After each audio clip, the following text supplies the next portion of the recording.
Hello everyone, my name is Thomas Friang. I'm the CEO and founder of the Open Diplomacy Institute. I'm very happy to welcome you all, wherever you come from, to this 6th Global Leadership Masterclass for Future Generations that the Open Diplomacy Institute curates with the support of the French Ministry of Foreign Affairs, Global Affairs Canada and NG. We are very happy to run these conversations, these high-level conversations that enable us to draw lessons from the experience and the expertise of prominent leaders that we have encountered in different international arenas. And today's topic is a very, very difficult one that is often left aside. We will talk about the mass biodiversity loss, and to address this issue, I'm very happy to introduce you to the speakers we will have. The first keynote speaker we will have is Professor Naoko ISHII.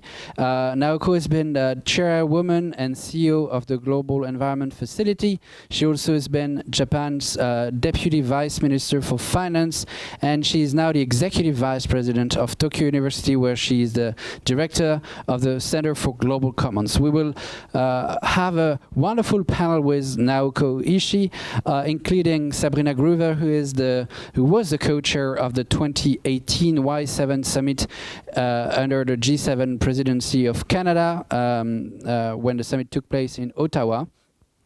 I'm also very delighted to host in this conversation Professor Dima JAMALI, who is now the Dean of the College for Business Administration at the University of Sharjah.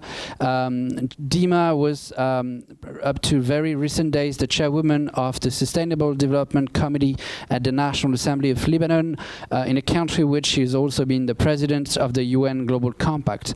To those wonderful ladies, I'm also honored to and humbled to host Professor Youba, SOKONA, a professor at UCL, and also Vice President of the IPCC, that anyone on Earth knows now for this amazing research job done with the 6 assessment reports underway now. And we also have the great pleasure to host Basile von Havre, who is the co-chair of the UN Convention for Biological Diversity, open-ended work, in my words, leading the past ISHII framework negotiations in the capacity of the Director General for Biodiversity at Canada's Ministry for the Environment. Welcome to all of you with our 5 prominent guests. And as usual, for the 6th and last 2022 Global Leadership Masterclass, we'll start with a round of conversation with our keynote speaker, namely Naoko ISHII, that I'm happy to bring to the screen from now. Naoko, I already introduced you to our guests, and I'm thankful that you come from Japan to this conversation. That's why we have set up a bit different hours in the conversation. As I said, you've been working at high level at the Ministry for Finance in Japan, one of the G7 and G20 countries. Now you lead this Center for Global Commons at the Tokyo University. So my question is about connecting the dots. You're part of this movement of advocates that put forward the idea of measuring the value of nature capital and putting a price on nature in order to make sure that we design proper mechanisms for nature protection and restoration. And it sounds increasingly consensual in insiders' discussions. Still, there is no bold policy movement forward to get there, to that point. And I'm curious on knowing, based on your experience of leadership, how you assess this long awareness raising that has been taking so long time, and why this policy development is still so late. Yeah, thank you, Thomas, and thank you everyone for having me here. This very critical conversation at the critical time. Well, first and foremost, what I'm promoting or advocating is not necessarily a natural that nature protection. It's really to take care of the global commons, or in my word, the global commons is stable and resilient planetary system based on which our prosperity, our sustainable development is actually built. so that then it's not necessarily that nature protection, it's more like a global commons or a planetary earth system. So that's my maybe first point, that then it's important that I'm promoting. And then, but in order for us to really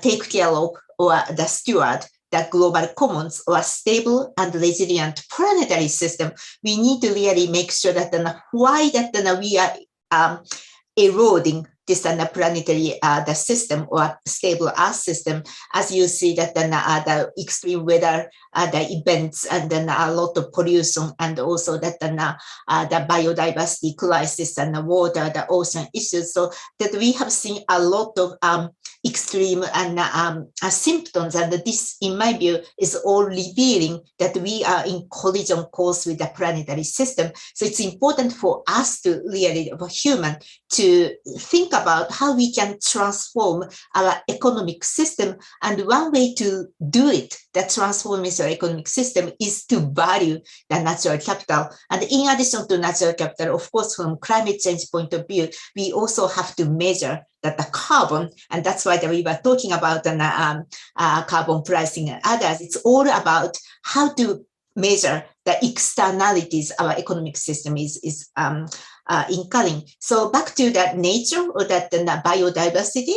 So the challenge is really, the important thing is that how to identify and how to measure and how to put the value of this natural capital. And that is really the important challenge. The good progress we have made for the last maybe 2 years or so is that in addition to the carbon neutral, now that we are talking about the nature positive, so that it's actually there is a recognition, growing recognition that the carbon neutral and nature positive are the two sides of the same coin. That this has been a huge progress in my view. Then finally, back to your question, Thomas, why it has been so long and late for us to recognize that the importance of natural capital or nature positive.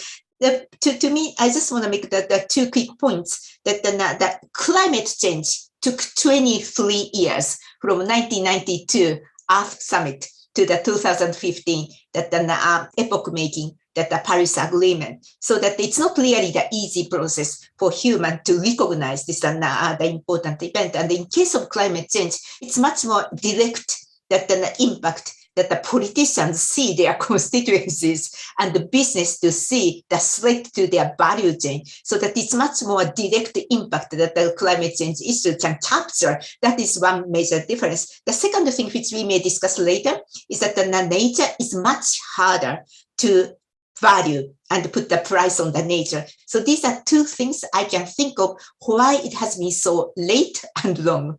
Back to you, Thomas. Thank you very much, Naoko. Indeed, it enables us to understand. As you pointed out, it's a long way also for the climate issues, and it's certainly not the end of the way. You just mentioned that the paradigm of nature-positive approach is bigger and probably more ambitious than climate-neutral approaches.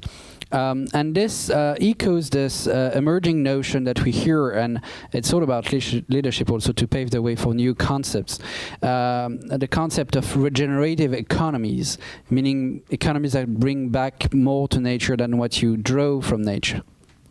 And this is all about what we wanted to revolve around in having this economical conversation around biodiversity. But such a paradigm shift that is key needs actionable and practical ideas that you can implement in the actual economy and society. So could you help us envisioning what this concept of regenerative economy could mean for day-to-day businesses and citizens like we do have here in the room? Yeah, thank you. It's really a big and important question. This regenerative economy comes from this idea that the carbon neutral / or come together nature positive. And nature positive is basically that how we can address this issue that our economic system is continuously eroding this natural capital or the nature and destroying a lot of important global commons. So then how we can really transform our economic system so that we can continue to prosper within this planetary boundaries and taking care of the global commons. So it's a paradigm shift, but then it's important thing to recognize. It's not the easy thing, because what we are trying to do is to comprehensively, totally change our economic system, so that that piecemeal approach or fragmented project by project really doesn't work. So we need to really address the fundamental issue. That's why I'm putting a lot of emphasis on that, how to measure that the natural capital, and if possible, how to put the value of natural capital. In case of the climate change or carbon, there has been a lot of progress on the TCFD and then SBTI, science-based target initiative, and then also these days combined by G funds, that this financial sector, the initiative. I hope that we can follow the same kind of path, that so that nature can be a part of this, recognized as an important capital, and that I see a lot of hope that the TNFD, not only the TCFD, and also science-based target for the nature, and followed by actually the combined with the GF and the G funds. The one very concrete thing that Thomas, you are talking about, that how does it really touch upon our day-to-day thing? It's a very good example is actually our food system. The food is recognized as the major threat, that an element to destroy this natural capital. And when we see that the everyday's menu, what we eat, that dinner, and how it is produced and then sourced and transport to our dinner table, if we were able to see that what kind of the value we are actually destroying through that food system, this really gives us a more chance to think about how we can change our behavior in case of food. Same thing can be said the cities and the circular economy. There are a lot of examples that we can discuss later. But one just the quick maybe entry point is that let's see that how we can transform our food system. You mentioned that our university, that a very concrete example that the research outcome from these days is that when we see the Japanese food system, what we eat, that we see throughout the value chain, I see that we are destroying that rainforest, and we are putting a lot of fertilizer through grain, and we are consuming so much of water, and these are all happening outside Japan. So it's very important to focus not only what we produce internally, domestically, but what are the impacts that we are incurring through the value chain, particularly in case of the food system. Back to you. That is, thank you. It is very important for our audience to perfectly master the different names you've dropped, like TNFD or TCFD. I'm just reminding our friends that TNFD is the Task Force for Nature Financial Disclosure, and TCFD is the Task Force for Climate Financial Disclosures. Two groups that were set up to precisely equip financial institutions in their ability to assess their impact, both in terms of biodiversity and climate and carbon emissions. Those are indeed very good examples on actionable policy decisions that could help us to shift towards a regenerative economy. Though I have my last question to ask you, Naoko, about this. We just get out from the Seoul World Forestry Congress that happened in early May. This week is the UN Conference for Oceans, and I know how much passionate you are about oceans. We hear increasingly more and more about the concept of regenerative economy and all those ideas you've just outlined. Some companies do pave the way forward in the meantime of regulations. So there are some B Corps, for example, that make bold moves, but they can't get results without a proper policy systemic change. And such transformations take a long time. That's what you outlined in your first answer. So I'm just like looping back to this notion of timing, because we don't.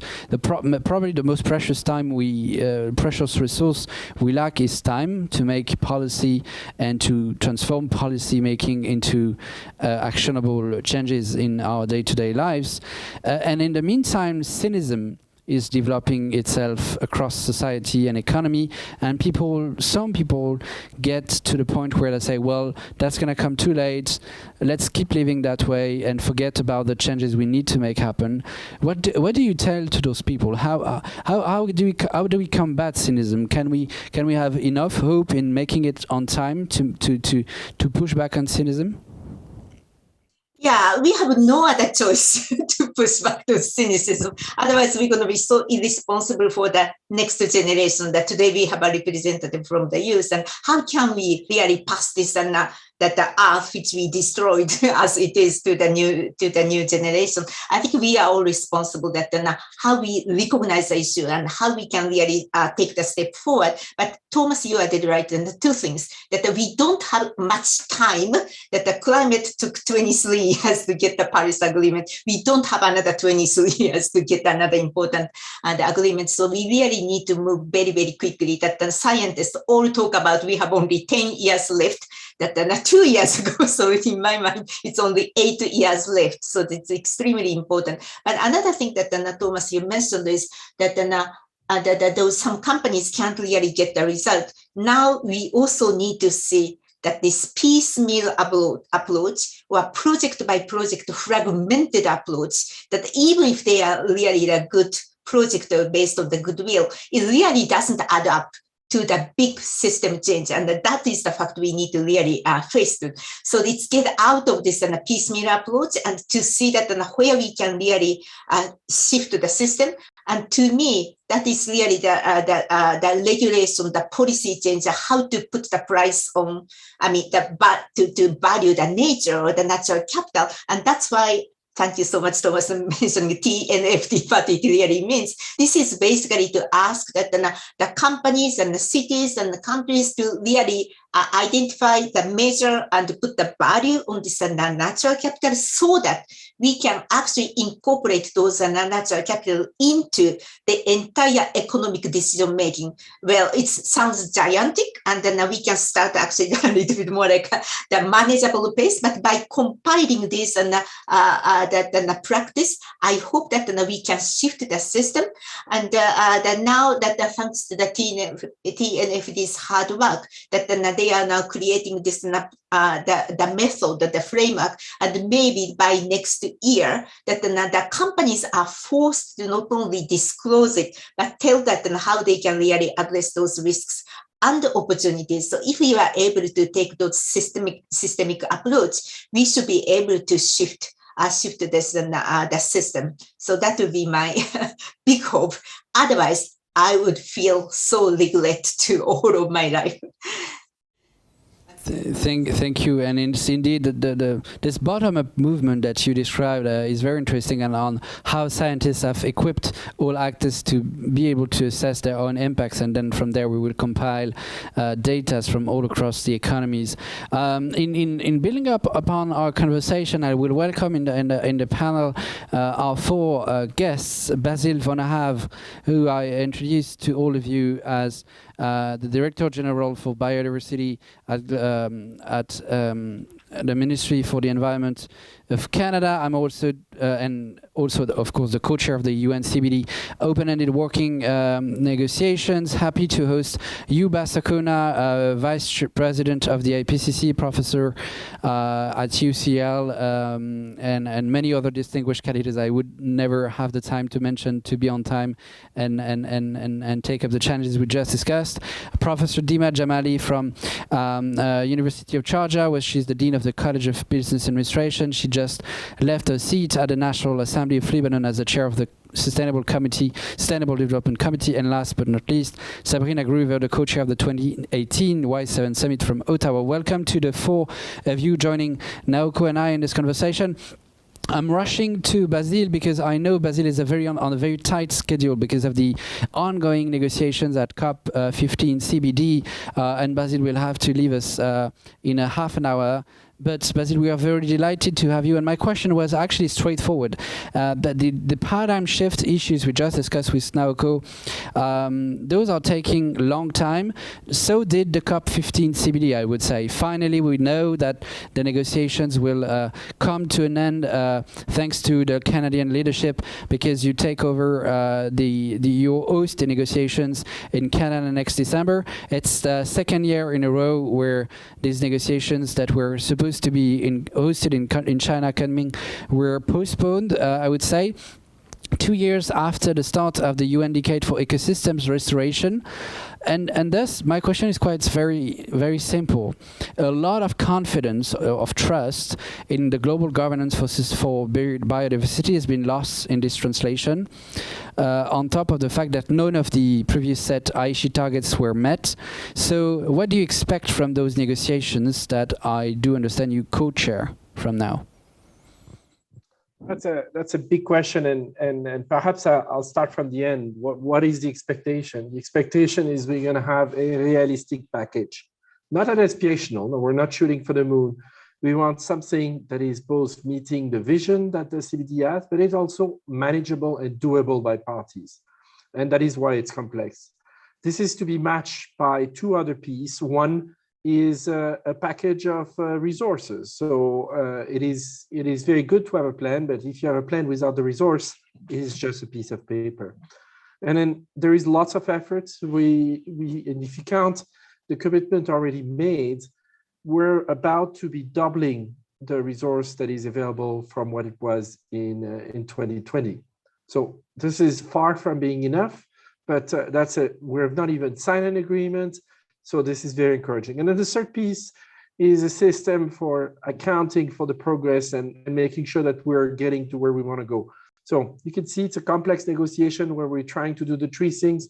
As a comparison, in the Paris Agreement, the accountability piece was negotiated afterward. So that's a key difference. We're going to have done it together.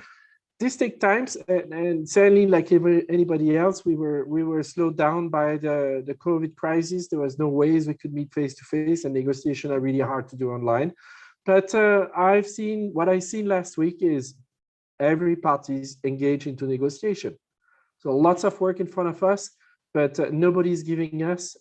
We suggested a roadmap to Montreal. That roadmap was accepted. And yesterday and today's, we're working hard on making that roadmap a reality. There will be a number of steps. There is a pile of work in front of us. But what I'm seeing is commitment from the parties, commitment from the delegates. And I'm looking forward to work with ministers to have a package. So not at all discouraged by the way where we are.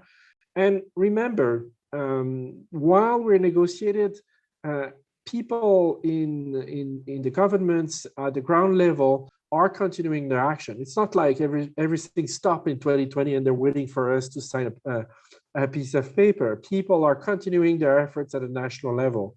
And Naoko spoke earlier about this notion of valuing the environment, which is central. And a key difference again with climate is each time you do restoration or sound management of an ecosystem, you're building an asset, and that asset is valuable, and that asset can lead to financial flow. So it is a very different picture, definitively a more complex one, and we have to bring people from various different horizons together. But I'm confident we're going to make it. We're going to have a very successful COP in Montreal, and I'm looking forward to see you all there and be able to talk to you. Thank you. Thank you so much, Basile. And whatever the level of expectations that this 2 years of very frustrating COVID years has put on your shoulders, we strongly encourage you in keeping it up. I'm turning to Youba in elaborating a bit the conversation, because as COP15 CBD was a bit delayed, as we just outlined, in the meanwhile, the UNFCCC COP26 addressed on the sidelines, I would say, biodiversity issues, because for good reasons, not only delayed policy-making rooms, but because also there is a very important nexus between climate and biodiversity, just as Naoko touched upon in the first part of the conversation. I would like you, as the IPCC representative here on the conversation, to help us grasp what this nexus between climate and biodiversity means, that the IPCC has documented very well, both what it means in terms of mitigation and adaptation, if I may ask you so, Youba. Thank you. Thank you. Good morning, good afternoon, good evening, depending where you are. And thank you, Thomas, for bringing me to this very important conversation. It's a pleasure all the time to take part to the event of open diplomacy. I think it's very important to understand that on the scientific front and in policy making, as well as in practice, climate and biodiversity are closely connected. You know, it is not because we have, in practical reason, you know, two parallel processes that the two are not very closely connected. You cannot address one without addressing the other. Because for practical reason, we have a biodiversity convention, we have a climate convention, but in real life, if you go to countryside, if you go to anywhere, people will never think about climate here, biodiversity there. They're very well connected. And then this is very important to understand. And if you look at through the IPCC history, since it started with the first assessment report to the sixth assessment report, you know, evidence has been all the time indicated the close interconnection between the two. You know, how climate, the increased level of warming is affecting biodiversity. And at the same time, how taking care of biodiversity will address climate issues at the same time. You know, there is a going back forth on the two. And more concretely, if you look at the working group 2 of IPCC that dealing with vulnerability, impact, and adaptation, and then throughout the entire report is related to nature, because it's because we are aggressing the nature, we are transforming the nature, and then that we are having this kind of problem, and then how it might be possible to adapt. And then throughout the report of the working group 2 on vulnerability, adaptation, and mitigation, as well as the special report we have come out during this cycle, is clearly indicated. And if we take the mitigation, it looks like this is a bit distant from the biodiversity. This is not at all. You know, the entire chapter, throughout the entire chapter of agriculture, forestry, and other land use, we call it a follow. Throughout that chapter, every time is interconnection between the two, biodiversity and climate mitigation, how they are closely connected. Better managing natural system, and then to take in consideration what Naoko have indicated in her opening remark, all those different elements help to address the climate mitigation aspects. At the same time, if we take care to climate mitigation, at the same time to look at what they call, this is now commonly addressed, the nature-based solutions, and that help us to cope with the climate mitigation issues. And recently, that was in last December, the two organizations get together and then to put together the some of the key elements of biodiversity and climate. More closely, we had a joint workshop. And then if you look at that workshop, you cannot make a distinction if it is from biodiversity or it is from the climate perspective. In the reality, in the life of the people, that is concretely, fundamentally, we have two mechanisms of negotiation. But in practice, at the national level, at the local level, at the regional level is not about negotiation. It's about actions. In the concrete, in the actions, in the policy side, in the scientific side, in the practice, one cannot make a distinction between the two, the two aspects. And then that is where we really need to put an emphasis. And let's zoom on one possible action that you clearly emphasize on. Sabrina, I'm turning to you because in our generation, I'm putting the two of us in the same boat there. We all know that the climate and biodiversity crisis are two twin crises, and this is something that the Y7 has been putting forward for years now. In particular, when Canada, under your leadership, co-chaired or chaired the Y7 summit in Ottawa 2018, one of the way around you took to make sure we managed the Trump administration, which was delaying us in managing the issue, was to address those ecosystems issues in very innovative way, and instead, for example, of speaking of climate or biodiversity, when we look at oceans, as we are in the UN, under the auspices of the UN Conference for Oceans, you said we want to address the problem of plastics in the ocean, which is one of the different problems that oceans face in protecting biodiversity, for example. So I would like to understand how the Y7 did work in 2018 about this, and specifically what type of recommendations you've put forward, and the results you've seen probably on the longer run stemming from those recommendations you've passed to Justin Trudeau. Thanks so much, Thomas, and it's been really great to hear everyone else's input on this conversation. So in 2018, it was the, I believe, first year that the G7 considered a side meeting on oceans and climate interrelated, and set kind of the precedents for the future years of the G7 with that work in creating an oceans charter, or creating some specific, very specific oceans recommendations for the G7 in years to come. So the Y7 really focused, so this is the youth aspect of the G7, focused and narrowed in on the plastics. And at the time, I believe that really the focus on that was to be able to direct the G7 countries in setting very concrete goals and very achievable and sustainable goals towards 2024, 2030, and then 2040 at the time, although some of those timelines may have been increased based on recent negotiations at COP and some of the other conferences. And so our original goals in 2018 that we had recommended to the G7 was to commit to a legally binding agreement to set ambitious national targets to recycle 85% of plastic by 2025, which now is only 3 years away, and recuperate and recover plastics that could not be recycled to reach zero plastic waste target by 2025.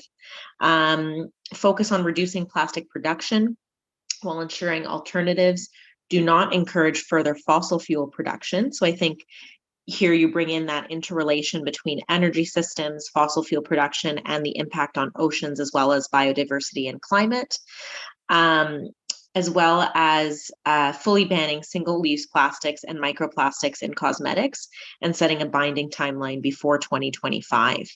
And then the second part of the recommendations we had made at the time was to focus more broadly. So this is where we're kind of moving out of the very specific goals and looking at the G7 to establish a working group that focused specifically on protecting bodies of water. And at the time we had discussed ensuring or the expansion of legal rights for bodies of water, protected areas, and the creation of a list of endangered waters.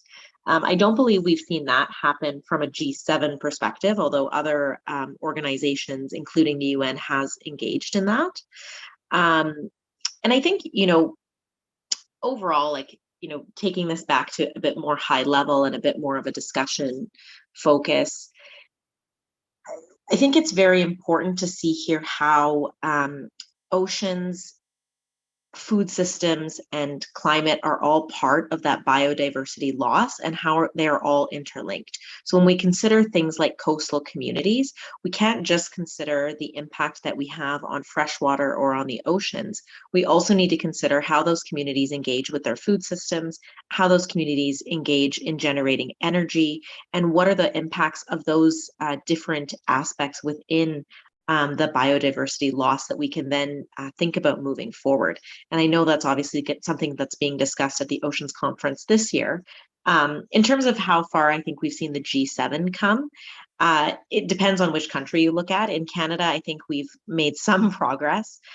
Certainly, on plastics, this government has acted pretty swiftly on reducing plastic pollution and on making, I believe just last week we banned, there was another legislation towards banning single-use plastics. So I think on those really specific outcomes, there have been progress, but globally, I don't think we've seen the G7 necessarily move too much further from where it's been. Thank you so much, Sabrina. And in hearing you, that gives me an idea of a question I would like to ask to Dima, because as a professor, as a university professor, Dima is in front of students day to day. That's part of a long-lasting career in dealing with those sustainability issues. And Dima, I wanted to hear your opinion on this very specific notion that, look, these recommendations that Sabrina just recalled come from 2018. She just touched upon the UN Conference for Oceans that happens 2022. The UN Food System Summit happened 2021. It sounds like youth is always years ahead of policy making.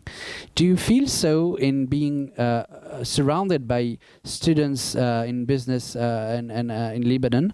Do you feel like there is still this notion of emergency that puts youth ahead of policymakers?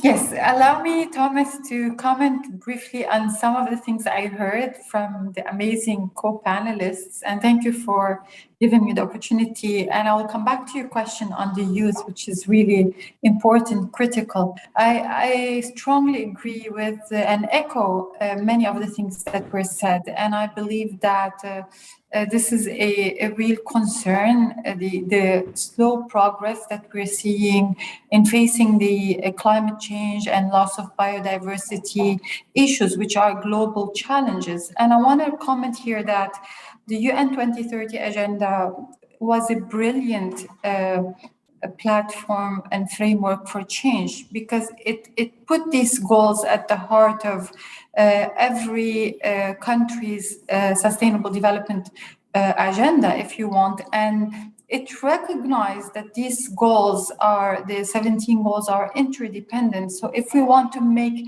progress in relation to climate action, to addressing biodiversity loss, we need to also make concurrent action in relation to all kinds of economic and social goals, which should go hand in hand. And I want to come back to something that Youba said, that is, we have to stop thinking about these domains as compartmentalized, as dichotomies. So it's not the environment versus the economy versus the social side, but we really need to move the agenda in parallel on all three fronts, because the health of the economy is dependent on the health of the society around it, and this is in turn dependent on the health of the natural environment. So these are interdependent ecosystems, and I want to highlight that the UN 2030 Agenda aptly captured this, and we really need to think about this agenda very holistically.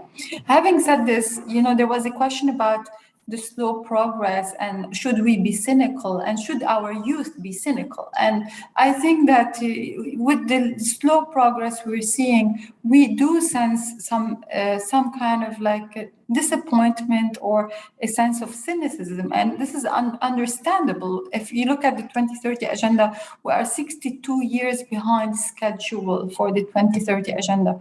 62 years. So we have how many years? 8 years left until 2030. So we need, an additional 50 some years in order to be able to achieve these goals, which, gives you an indication of how far behind we are.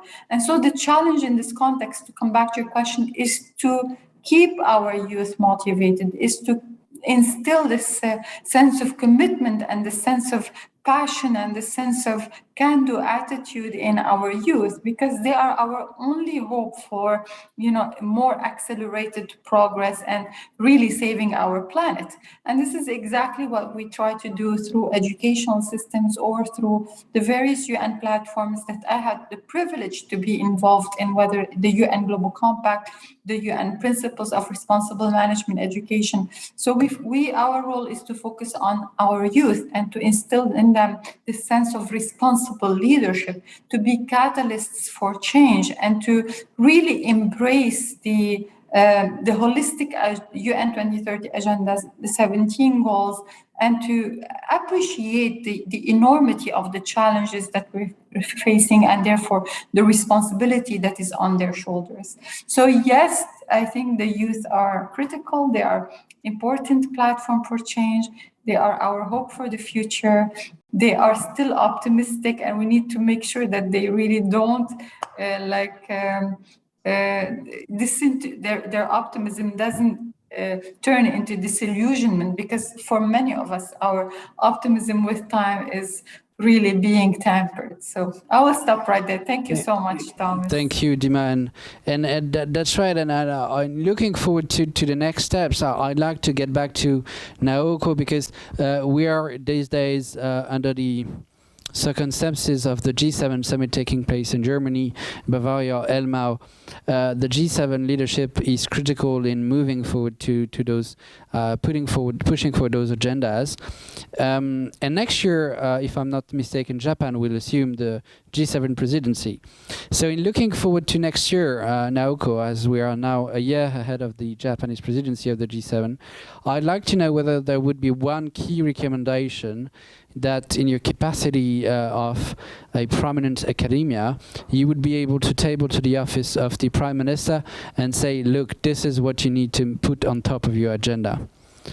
Yeah, very succinctly and precisely, I want to put the food system as the entry point. That the reason is that, as we all know at this table, the food system is the major threat to that the biodiversity loss and nature as a whole, and the major threat to the planetary boundaries, planetary sustainability and resilience. So, and the good thing about food is it's actually touch upon everybody's everyday life, so that it's going to be not that difficult to really get this perspective of why it is important and what we can really do together. So if we were able to use the food system as an entry point to really towards this concrete action, but also that with the political leadership and involving the big social movement, that's going to be my top the bet. And unfortunately, as of today, that the food system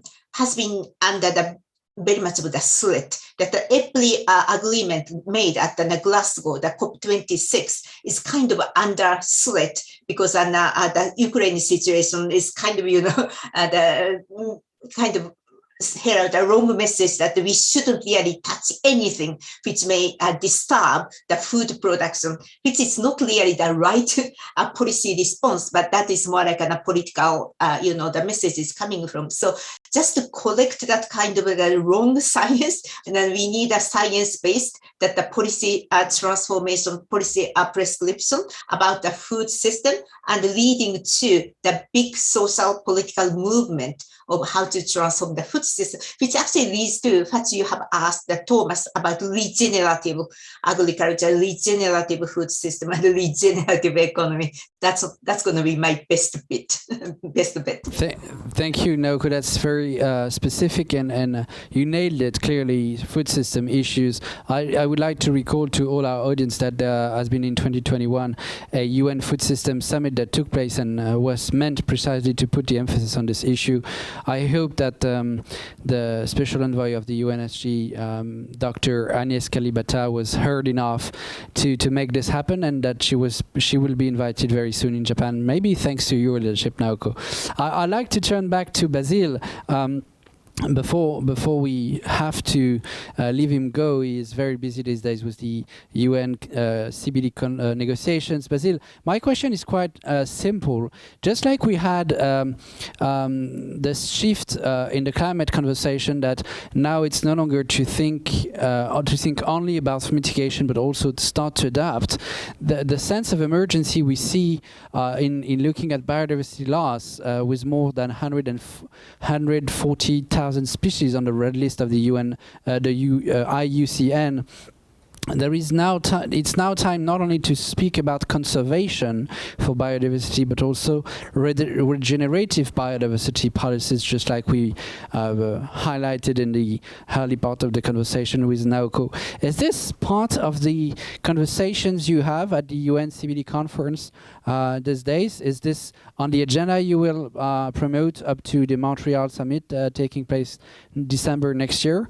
Or are we still focused on net zero climate ambitions? What's the way around here?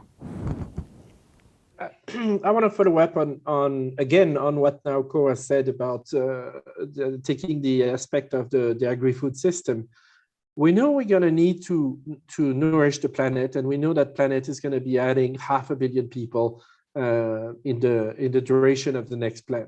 So it's not about stopping anything. It is about doing the agriculture and the productive activity, but in a different way, and in a way that not only nourish the planet, but also provide the socioeconomic developments that many parts of the world are looking for. So we're trying to find that balance where there is nature positive activities taking place around the world. It is not about transforming the whole planet in a big national park. That is not an effective and a possible way to do that. But ensuring that there is the appropriate action in the right place. We will need some area with strong protection, maybe some place where not even tourism is possible, but there will be also area where we're going to have productive activities. And the trick will be, how do we make those activities not only sustainable, but nature positive?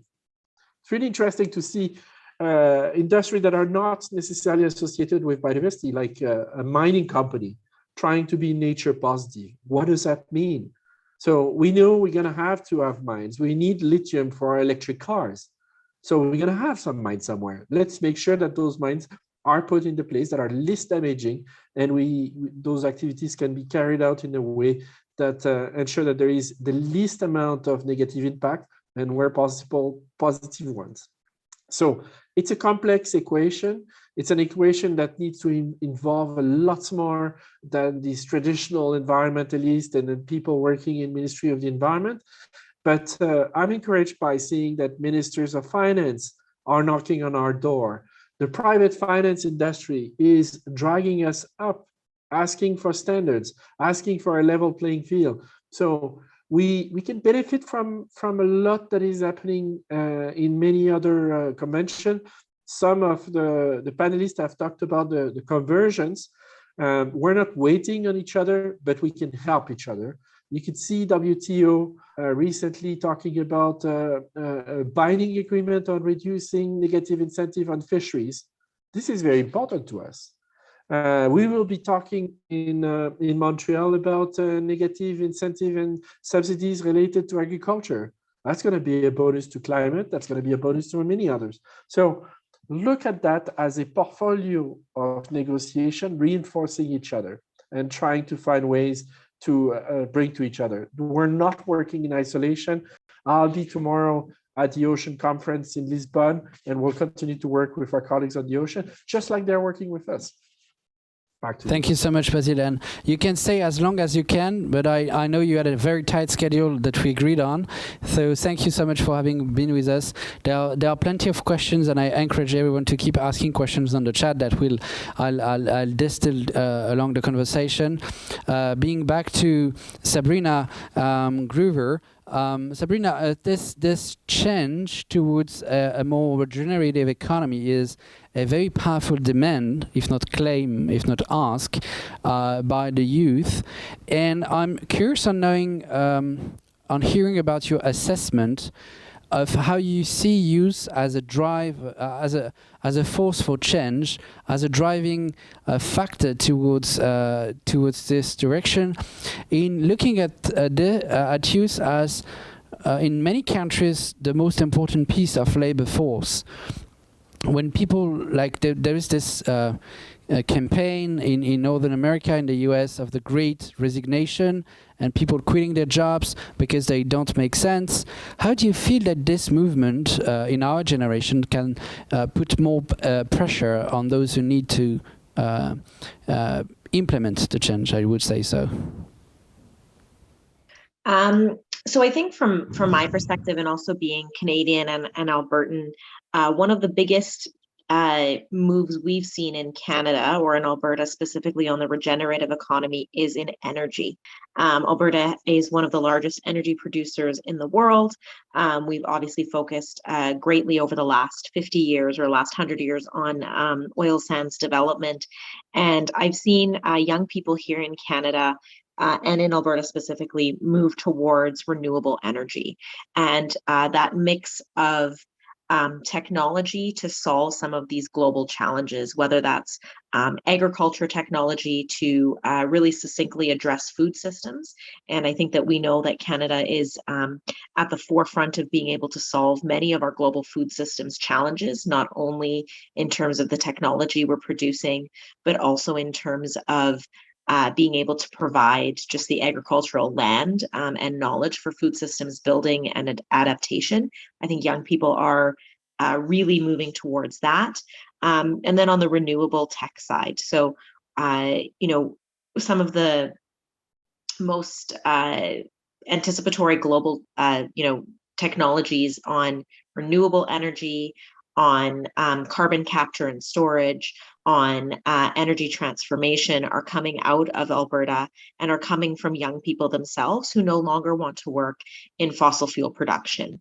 And I think the idea that young people are mirroring their demands for the world that they want to see with jobs that they're creating for themselves. So if those jobs aren't available through big corporations or through government, they're creating those jobs themselves by creating new companies and by building in that entrepreneurship side.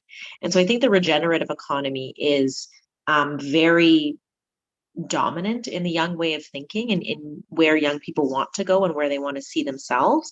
And I think some of that work is being done by, young people participating from a diplomatic perspective, from looking to make changes within organizations like the G7 or the UN. But I think more of it is actually economic based. And I think that that's better for society, because I think you're not only looking to seek change or trying to incentivize other people to make change, but they're actually making the change themselves. Let's lead by example, as you just invite us, Sabrina. What you said about looking at microeconomic solutions and not macroeconomic solutions is key. And I'd like to turn back to Dima about this. As Dima, you're the dean of a business school, I would say. So you certainly look more at microeconomic, or at least business administration tools that can make us help us making progress towards the direction we just took. Obviously, ESG has always been part of the conversation when it comes down to sustainability achievements, but ESG doesn't encompass biodiversity issues as far as we are. And I'd like to know, how do you assess progress made in academic research around sustainability issues in incorporating, in encompassing biodiversity concerns for corporate governance, for example? Probably that's something you may have been across at the University of Sharjah, or maybe something you discuss within the UN Global Compact. Either way, I'm very curious on knowing how you see the incorporation of biodiversity concern within boards and decision-making bodies of companies. Okay, so Thomas, let me answer this at multiple levels. First, through my role, I'm part of the Global Council for the UN Principles for Responsible Management Education.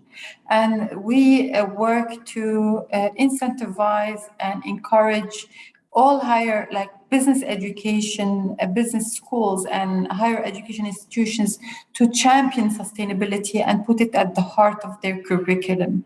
Because we believe that this is, business schools could play an important role in prepare future generations with the right mindset and tools to be the entrepreneurs of tomorrow who face these sustainability challenges.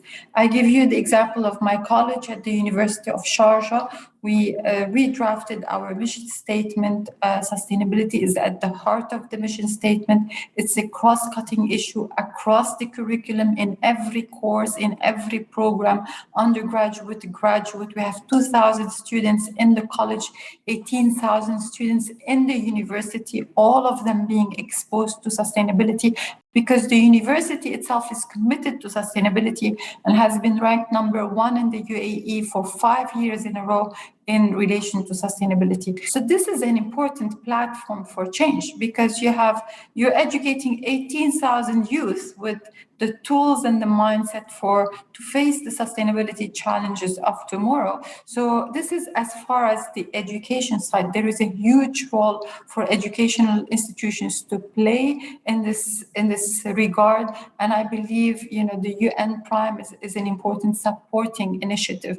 Now, on the practice side, if I want to think about the private companies that we work with, that we collaborate with, I also see some progress, but it is a more slower, I would say, protracted on the side of the private companies, especially in terms of incorporating ESG at the heart of their governance system. And this is where I see that we need more mechanisms for enforcement, more incentives, more championing, noting that the UAE government has put sustainability also very high on the agenda as a priority. It's part of their national plan for 2030. They're doing amazing efforts in this direction. They have a ministry that is looking after issues of climate change, which is probably the only country in the region that has such ministry in place. We have a Minister of Happiness, a Minister for Climate Action. So the UAE has the infrastructure in place and has the right vision in place, and yet the progress and the compliance on the side of the private sector is slower than expected. So there needs to be more whereby the business case for sustainability is made much clearer, and the enforcement for putting ESG at the heart of the governance of these institutions is there. But what we hope is that when our students graduate and become the leaders of these institutions, they're well equipped to be leading on the business side as much as on the ESG side. So I hope I answered your question. I tried my best to be holistic in answering. And back to you, Thomas. Thank you so much, Dima. And it brings me back to Youba, because Youba is, I'm very curious on hearing your reactions on everything I said before, but specifically on that one. IPCC is a policy-neutral platform that is meant to advise governments in making the most science-driven policy decisions upon climate change, obviously. But it's funny to see, at least in France, how important for businesses the IPCC has already been. Naoko talked upon science-based targets that enable companies to drive their business in taking into account environmental footprints, and I see increasingly more conferences within companies that give the floor to IPCC authors, lead authors, etc., etc. So I'm curious to know, in the IPCC strategy, how did you make any decision in engaging directly with the private sector to make sure that there is not only the policy level that makes a change, but also that corporate leaders could probably give us a bit of more momentum in getting towards carbon neutrality by 2050? Okay, this is very important. And I will just need to clarify that IPCC is not advising, because we are policy neutral, so that we cannot advise. And we have limited mandate in IPCC, and because we only provide information for policy and the general public. But we do have outreach programs, and more in an outreach program and targeting, the 3 cluster of actors, and that need to act together: the policy cluster, the knowledge cluster, and the practice cluster. And then the private sector is among those practice cluster. And we provide also information on what are the various options they have in hand, up to them to decide. And then having said that, and coming back to our conversation, I will start provoking a bit Naoko. Food system is very important, but energy system is a prerequisite. Maybe, Thomas, you need to organize a conversation on those different issues. We are not discussing that today. And then Sabrina started indicating to them. And then that seemed to be, the two go together like biodiversity and climate. And I think I want to echo and expand what Dima indicated. We are not paying more attention to that. We are having the conversation among converted. And then we need to get conversation to the street. And then to put an emphasis on education, because if you look at the curricula from the kindergarten to universities, there is a very few places in the world, after more than 30 years of discussion, it filtrated in the curricula. This is one aspect. And the general public, we have all kinds of communication means. You can communicate in all kinds of languages. Even those who never go to school have now access to, social media. Unfortunately, we are not using those opportunities and then to vehicle information. And then we have also televisions, and then we are not educated. I think that it's very important, crucial. And then to put an emphasis on education, information, and communication in a continuous basis, not when they have a cup, or not where there is an extreme event, on a conscious, so that we can put on the mindset of the people that those are some fundamental issues we need to consider. Imagine if we have started in the kindergarten 30 years back, all the kids in the kindergarten 30 years back would have at least 40 years today. And then they will, it's like exactly what we did with cigarettes. And then people think actually it's a bit strange if you are, a big room with many people and then to take cigarettes. And it's exactly the same thing. And then we need to put an emphasis on that because the science is clear. It's robust. It can be improved, but we have enough and then to inform policies and then to inform people. And then the policy makers will not act. They will only act under pressure, public pressure. And the public can make a pressure when they know. And it's very important that we put some emphasis on those 3 different aspects. And then that has been elaborated by Sabrina, only talking about the university, and we have to go beyond that. And those are some of the elements I just want to bring to the conversation. Back to you. Thank you so much, Youba. This is crystal clear. We all are around this table, I guess, to keep putting pressure. My last question is getting back to Naoko in Japan. And actually, I had one question, but I'll swing it to Charlotte's question from the chat. Because you highlighted how important it was to you to address first and foremost food systems issues, though Youba sounds a bit dissonant, I would say. Charlotte in our chat asked on whether you could be more specific on what regenerative food systems could look like and how could we scale them up as fast as possible to make sure we are on due time, on due course to get there. And I'm asking you this question, Naoko, and inviting all members of the conversation to keep asking questions through the chat. I'll try to translate them into on the screen. Naoko, back to you.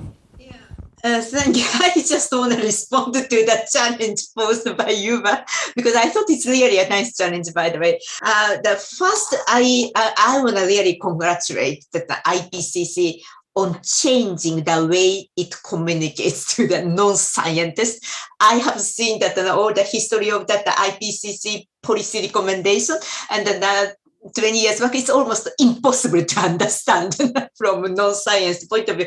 But these days, it's much easier to understand. I see the huge effort made by the IPCC side to how to send a to herald that that policy, the message to non-scientists, and that makes a huge difference on the non-scientists, policymakers, business, and even the ordinary people. So congratulations, and please continue to do that. You have a huge impact on that. And the very recent, and now the IPCC, I forgot which working group it is, it even talk about the transformation of the system. And that is, to me, it's really eye-opening. Now IPCC even talk about it, so it's really good to how to digest and digest it, and to incorporate those and kind of recommendation, the message, and on our policy making. And in terms of the energy versus food, I thought that the energy transition is almost understood by everybody.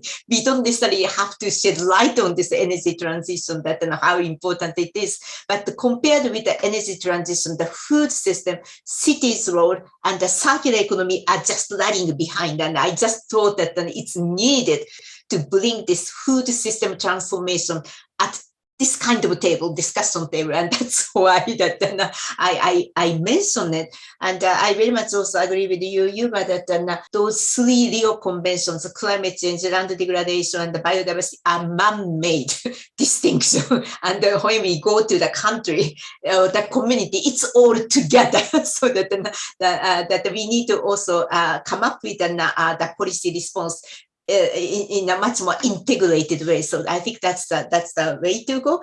And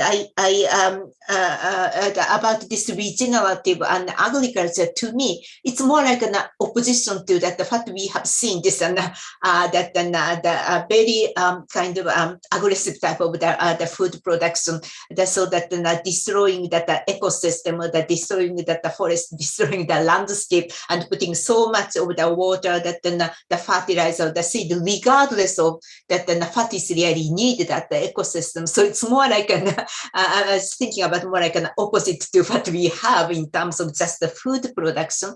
And then if we are able to take care of those, and what are the inputs that fit to their own landscape, and how we can really the consumers can recognize this value of the food which is produced, taking care of those aspects. That's why I have been putting a lot of emphasis on how to value the natural capital from the beginning, so that we consumers can actually do our part to take care of those food system transformation.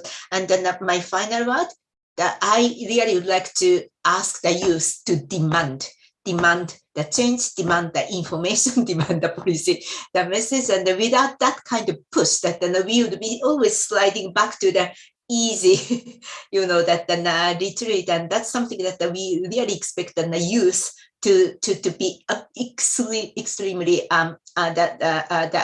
aggressive from that point of view. Thank you, Thomas. Back to you. Thank you, Naoko. What you said is a very encouraging and also very demanding task for our generations. I would like maybe to ask the four of you to answer the very same question in a 1 minute short sentence. Is in being very practical, what would be, not only in terms of policy changes and paradigms and concepts that we've been discussing around this conversation, if there is one thing that anyone can do I mean anyone, just like my mom, for example, anyone could do to make a change for biodiversity? Because now climate issues is, I would say, clear enough to the ears and eyes of most people, at least in G7 countries and G20 countries. But biodiversity is still a bit behind climate concerns. So if there is a trigger that you could give to everyone to take a one-person action on biodiversity, what would that mean? And maybe I could ask first to Youba, then Dima, then Sabrina, and then Naoko. It's a bit bizarre question, but still, we need to start from somewhere.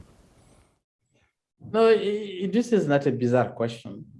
And then, in order to address that, this is informing, educating people, because that the problem is that they do not understand, they do not hear. Because, if you are in Europe, it's not affecting your daily life. If you go to a grocery supermarket, you find everything there. But come to Bamako or come to Dakar or come to Ouagadougou, it's completely different things. Because you will see, you will smell, you will live on it. And that's the problem. And then if people make the connection of, to go back to Naoko food system, they think they are eating in Paris, where it's coming, where it's flying from, and then what impact it has with the vast ecosystem, the climate we are living, they will change their attitude, their behavior. And I think this is very important. And then how to change our behavior. And that will take, it may take some time, but COVID indicated to us, we can change our behavior in a very short term. Because we all change our behavior during the COVID period, and then we can do that, we can take a benefit of that. Your one, Youba, is about take care of where it does come from. Dima, what would be yours? If I were to answer this question in one word, I would agree totally with Youba that it's all about education and awareness raising.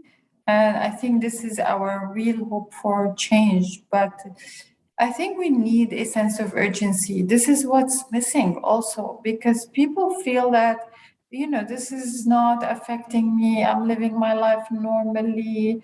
Biodiversity loss is somewhere else. Climate change is somewhere else. Like, this is not my problem. And as long as, when COVID became everyone's problems, we saw collective action for change.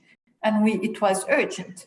But this is perceived as, a country's problem, a nation's problems, the UN problem, the planet's problem, but not my problem. And as long as we have this discrepancy, we are not going to see effective change. And if you want to address it, you need to address the macro level, integrated policy. As Naoko has said, the meso level organizations and higher education institutions need to play a role, and the micro level, the individual level, each one of us needs to have this sense of urgency that we should be doing more. This is systemic change is macro, meso, micro. We need to think about it along these lines.